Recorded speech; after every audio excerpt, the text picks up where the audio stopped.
তোমার পাছাটা একটু আমার মুখের উপর থেকে সরাবে প্লিজ। ও সরি সরি, সত্যি দুঃখিত।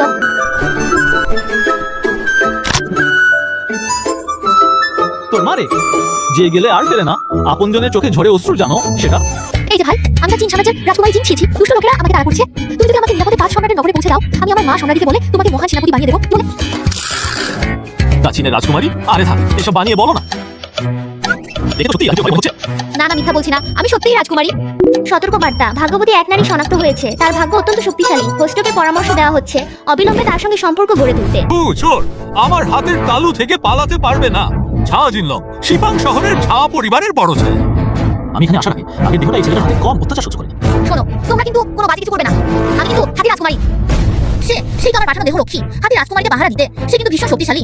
মরতে চাইলে তাড়াতাড়ি চলে যা। হ্যাঁ। ও লিনফান, জেনারেল সাহেব, আপনি হাসছেন কেন? শুনে রাখো, জেনারেল রেগে গেলে কিন্তু ফল ভালো হবে না। ওই চারজন তো একেবারে নামকরা অপদার্থ।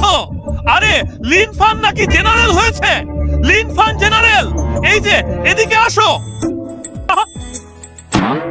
মারো আমাকে, মারো বলছি, মারো আমাকে। আমি তো